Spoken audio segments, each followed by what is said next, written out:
Buenas tardes. En este video vamos a explicar de manera clara y precisa todo lo que tienes que saber sobre encefalopatía hepática. Bueno, ¿qué es la encefalopatía hepática? Inicialmente, por concepto tenemos que decir que la encefalopatía hepática es una disfunción cerebral y esta disfunción cerebral se debe principalmente a dos factores. Uno, a una enfermedad o insuficiencia hepática o dos, a un shunt portosistémico. Entonces es una disfunción cerebral debido a estos dos factores que produce síntomas neuropsiquiátricos. Síntomas neuropsiquiátricos que podrían ir desde un paciente que está completamente asintomático hasta un paciente comatoso. ¿Por qué se produce la encefalopatía hepática? ¿Cuál es la razón? La razón de la encefalopatía hepática es que en los intestinos hay bacterias que están produciendo frecuentemente amonio y nitrógeno, y cuando tenemos esos dos factores desencadenantes, ya sea la insuficiencia hepática o el shunt portosistémico, este amonio y nitrógeno van a llegar al sistema nervioso central. En la insuficiencia hepática llegan porque el hígado no es capaz de metabolizar estos elementos, y en el shunt portosistémico llegan porque pasa directamente desde la sangre de la porta hasta la circulación sistémica sin pasar por el hígado, así entonces sin metabolizarse. Esta encefalopatía hepática es una enfermedad además que es definitoria de lo que se llama cirrosis descompensada en un paciente con cirrosis, junto con otras dos enfermedades que son el sangrado variceal y la ascitis. Bueno, teniendo claro qué es la encefalopatía hepática, entonces veamos ahora qué tan frecuente es. La encefalopatía hepática se dice que se presenta en un 10 a 14% de los pacientes a los que se le hace un diagnóstico de no de cirrosis. Por otro lado, se presenta en un 16 a 20% de los pacientes que tienen una cirrosis descompensada. Y en todos los pacientes cirróticos a lo largo de su vida, el 30 a 40% de los pacientes van a presentar encefalopatía hepática evidente y el 30 al 80% la van a presentar encubierta, es decir, sin que tengamos síntomas clínicos, como lo vamos a ver más adelante. En los pacientes que tienen los llamados TIPS o Transjugular Intrahepatic Portosystemic Shunts, se presentan del 10 al 50%. Y es muy importante mencionar que la mortalidad de la encefalopatía hepática es al primer episodio el 40% de las personas están muertas a un año y al segundo episodio el 40% a los 6 meses, entonces es un marcador de mortalidad muy importante. Por otro lado, regresando entonces al concepto de que la encefalopatía hepática es una disfunción cerebral, no todas las disfunciones cerebrales en un paciente que tenga cirrosis o enfermedad hepática van a ser debidas a encefalopatía hepática. Siempre hay que tener en cuenta el diagnóstico diferencial. El diagnóstico diferencial con la encefalopatía hepática son entidades como la psicosis alcohólica, la deficiencia de ácido nicotínico, las alteraciones electrolíticas, la sepsis o el hematoma subdural. Teniendo en cuenta todo esto, entonces el diagnóstico diferencial y el concepto, vamos a ver cómo se hace el diagnóstico de encefalopatía hepática. El diagnóstico de la encefalopatía hepática debe contar con 4 elementos principalmente. El primero, que los síntomas que tenga el paciente sean correspondientes con encefalopatía hepática, es decir, tener síntomas de encefalopatía hepática que ya vamos a ver más adelante cómo serían. Segundo, es que el paciente tenga el factor desencadenante del que hablamos, es decir, tenga insuficiencia hepática o shunt portosistémico.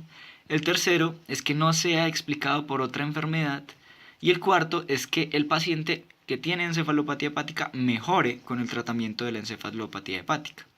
Hay dos puntos que hacen un poco más probable que sea una encefalopatía hepática y es uno, que el paciente tenga antecedente de ya haber tenido una encefalopatía hepática previa, o dos, que el paciente tenga algún desencadenante en específico. Vamos a ver ahora que los desencadenantes son muy frecuentes en la encefalopatía hepática. Entonces, cuando tenemos una encefalopatía hepática, ya tuvimos en cuenta los diagnósticos diferenciales y estamos pensando en ese diagnóstico, hay que tener en cuenta 5 elementos que van a necesitar tenerse de pronto en el diagnóstico de toda encefalopatía hepática. ¿Cuáles son esos 5 elementos? Vamos a verlos. Los 5 elementos son, primero, básicamente la enfermedad de base que produjo la encefalopatía hepática. En la enfermedad de base tenemos 4 tipos de causantes de encefalopatía hepática: A, B, C y D. El tipo A es la encefalopatía hepática que se da en el contexto de una insuficiencia hepática aguda. Cuando hay una insuficiencia hepática aguda, normalmente hay alteraciones hemodinámicas sistémicas y también suele acompañarse de hipertensión endocraneana. Entonces en el tratamiento habrá que manejar la hipertensión endocraneana. Por otra parte, la enfermedad de base tipo B es cuando el paciente tiene un shunt portosistémico, o sea, esa conexión entre la porta y la circulación sistémica, como se da por ejemplo en los TIPS, cuando lo hacemos los médicos tratantes para disminuir la hipertensión portal. Y este shunt portosistémico es de las encefalopatías hepáticas que tiene mejor pronóstico, porque el tratamiento básicamente sería obliterar un poco el shunt y así disminuye la encefalopatía hepática. Por otro lado, el tipo C es el paciente que está con una enfermedad hepática crónica, una cirrosis, y la encefalopatía hepática tipo D es el que tiene una falla hepática aguda sobre falla hepática crónica. Ese es el paciente de peor pronóstico, que normalmente tiene más daño de órganos blancos. Segundo, lo primero entonces fue la enfermedad de base, recordando A, B, C o D. Segundo, ¿cuál es la gravedad de la encefalopatía hepática? Esto nos puede decir, por ejemplo, qué pacientes requieren ser manejados en UCI. De entrada se dice que un paciente que esté en fase de coma por encefalopatía hepática necesita ser intubado para proteger la vía aérea y necesita ser manejado en UCI. Por otra parte, si tenemos un paciente que está agitado, este paciente sería recomendable sedarlo. Y la idea en la encefalopatía hepática es usar haloperidol en lugar de benzodiazepinas. Y si no hay respuesta al haloperidol, para evitar las benzodiazepinas, tendríamos que usar ya anestésicos como el propofol. Y al usar anestésicos como el propofol, el paciente también debería estar monitorizado en UCI. En general, la gravedad la podemos clasificar en dos. Un paciente que tenga una encefalopatía hepática encubierta, es decir, el paciente el que no se ve con síntomas, no parece estar encefalopático, pero tiene encefalopatía hepática, ya vamos a ver cómo. Y la segunda clasificación de gravedad es la evidente, el paciente que se ve clínicamente encefalopático. Entonces la primera o encubierta se divide a su vez en dos: encefalopatía hepática mínima o encefalopatía hepática grado 1. La encefalopatía hepática mínima es la encefalopatía hepática en la que el paciente no presenta absolutamente ningún síntoma, ni el familiar refiere que el paciente tenga ningún síntoma. Sin embargo, cuando usted aplica pruebas psicotécnicas en el paciente sale con resultados de las pruebas anormales, es decir, ya tiene algún grado de afectación en su cognición. ¿Cuáles pruebas psicotécnicas se aplican? Se aplica la prueba psicomotriz para la encefalopatía hepática o PES, el Flicker Frequency Test, la electromiografía cuantificada, y se aplican diferentes tipos de test computarizados. Vamos a ver en adelante que a cualquier paciente que llegue con un diagnóstico de enfermedad hepática crónica, uno debería buscarle de alguna manera una encefalopatía hepática encubierta mínima. Y entonces ya vamos a ver a quiénes le vamos a aplicar este tipo de test. El segundo es la encefalopatía hepática encubierta grado 1, en la que el paciente de características tiene que no está desorientado. Sin embargo, es cualquier tipo de paciente en que tanto el paciente como el cuidador no refiere que hay algún síntoma ya en la cognición, que el paciente está algo irritable, que el paciente tiene alguna alteración en su pensamiento, y se acompaña frecuentemente de alteraciones del patrón del sueño. Entonces, en general, una encefalopatía hepática grado 1 es el paciente que no se ve encefalopático, pero que él o el cuidador tienen quejas sobre su comportamiento. Segundo, van yendo hacia la encefalopatía hepática evidente, que se divide en grado 2, 3 y 4. La grado 2 sería en la parte práctica un paciente que ya está desorientado en el tiempo. Pues además de la desorientación en el tiempo, vamos a tener que el paciente tiene un poco de irritabilidad, algo de alteración del comportamiento, pero no es tan marcado. En la grado 3, el paciente ya va a estar tan afectado que tiene desorientación hasta en el espacio. Paciente que tiene afectación de grado 3 ya es un paciente que notoriamente se puede ver irritable o hasta a veces somnoliento. Y finalmente, el paciente con gravedad grado 4 es el paciente que ya está en un coma por encefalopatía hepática.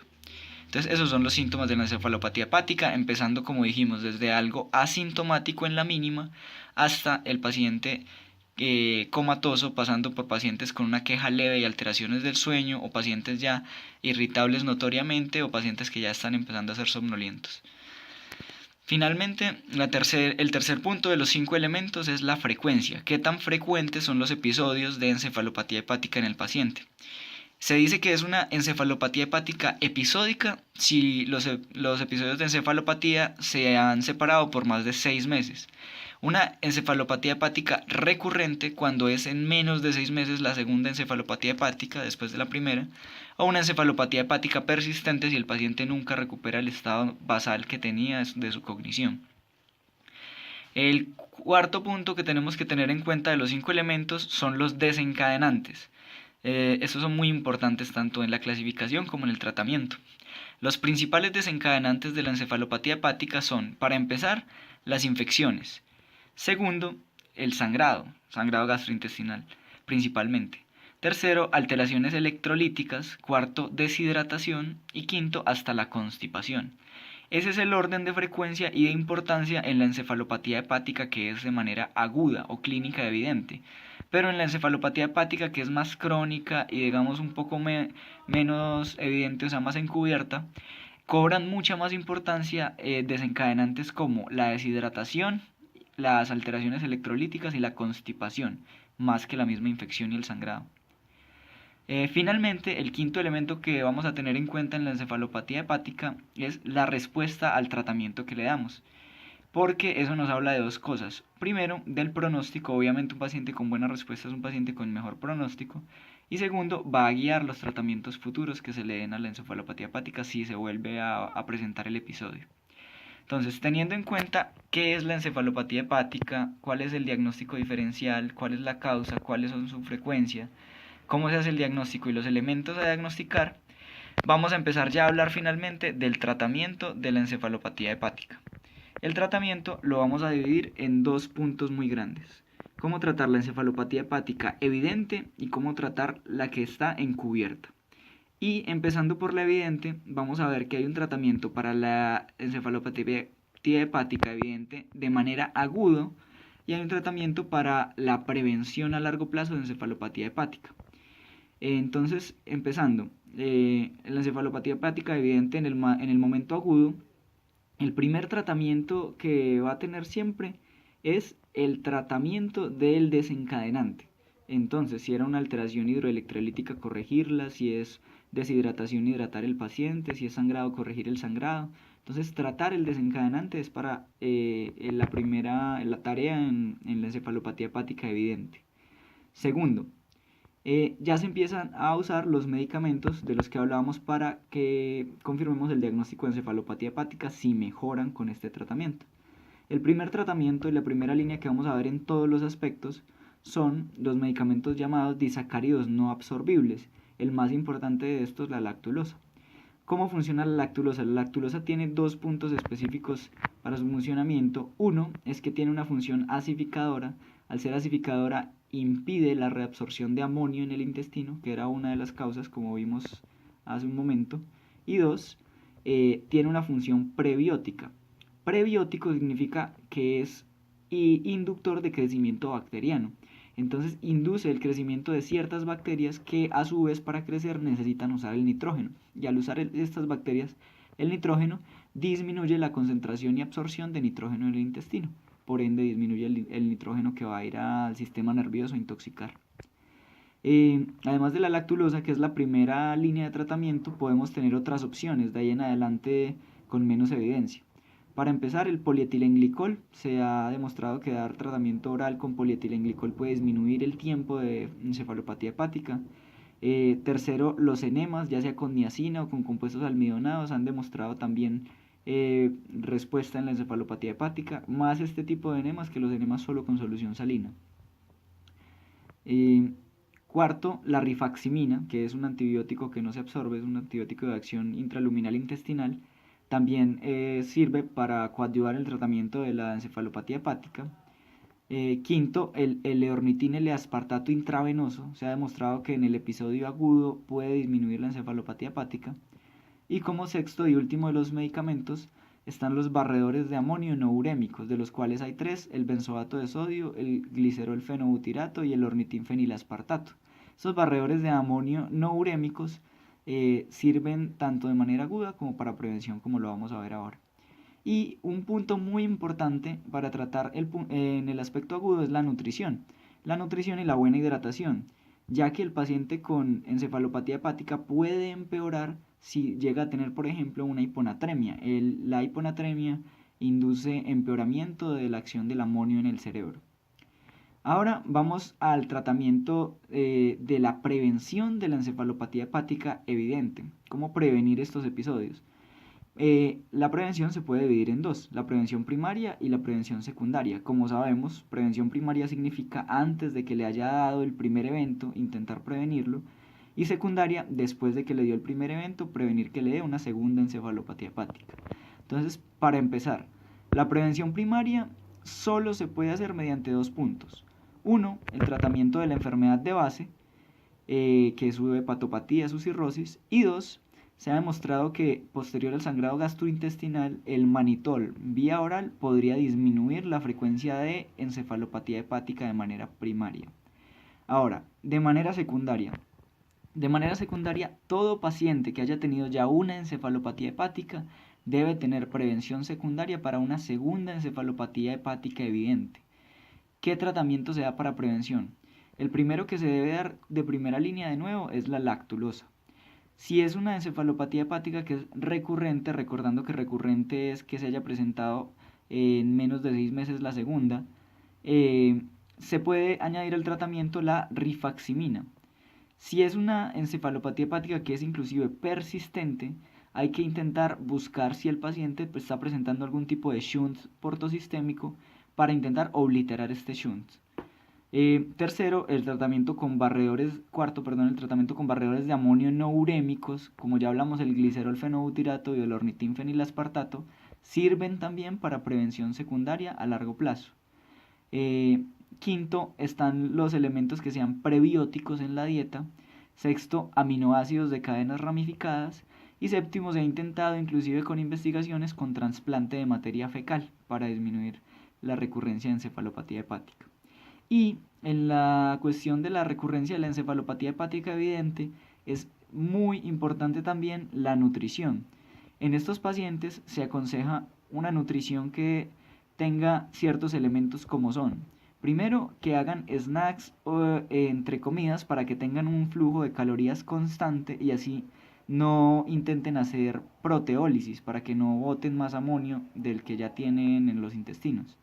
Segundo, que disminuyan el consumo de proteínas de carne y aumentan el consumo de proteínas tanto de verduras como de leche. Tercero, que tengan una dieta alta en fibra, puesto que la dieta alta en fibra ayuda a eliminar fácilmente el amonio y el nitrógeno.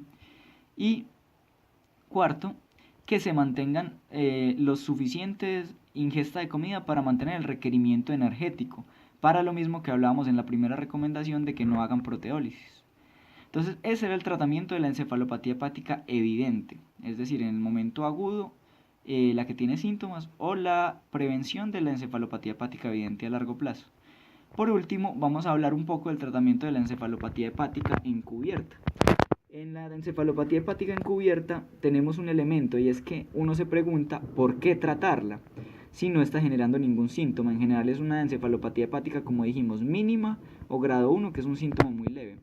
¿Qué ocurre? La encefalopatía hepática encubierta se ha demostrado que primero disminuye la calidad de vida de los pacientes, segundo disminuye su capacidad de cognición, tercero aumenta su riesgo de caídas, cuarto disminuye la capacidad de conducción de los pacientes.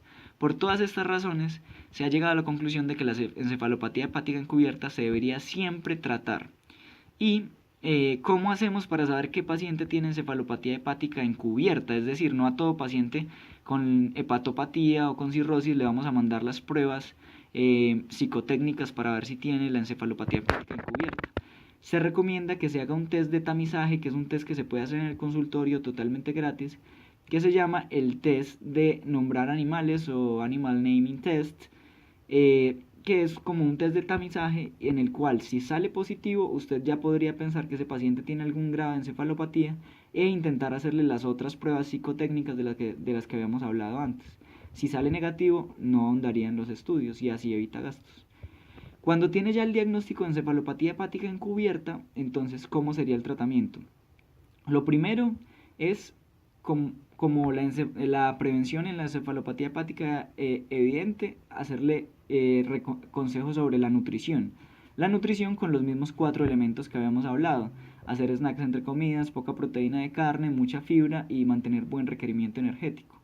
Segunda línea de tratamiento, si no responde con nutrición, que podría ser el único tratamiento, pero si no responde con nutrición sería lactulosa. Tercero, si ya no responde con lactulosa, se le puede añadir cualquiera de los siguientes que ya hemos mencionado antes, sea rifaximina, prebióticos, aminoácidos de cadenas ramificadas, borradores de amonio no urémicos e inclusive en la encefalopatía encubierta se habla de un nuevo medicamento que no estaba mencionado antes, que es la carnitina y la acilcarnitina. Entonces ese sería el tratamiento completo para la encefalopatía hepática, tanto evidente como encubierta. Y finalmente, cuando hablemos de encefalopatía hepática hay que tener en cuenta que es un marcador de mal pronóstico y por ende es una indicación de trasplante hepático probablemente a futuro. Para saber a qué paciente con encefalopatía hepática se trasplanta, se pueden tener en cuenta dos puntos. Primero, podría hacerse una combinación, hay una investigación con una combinación de la electromiografía cuantificada, que era uno de los exámenes para ver encefalopatía hepática mínima, asociado a la escala MELT. Y segundo, se puede ver el número de hospitalizaciones que haya tenido el paciente por encefalopatía hepática. Y teniendo en cuenta estos dos factores, se puede pensar o no en el trasplante hepático. Y eso fue todo acerca de la encefalopatía hepática.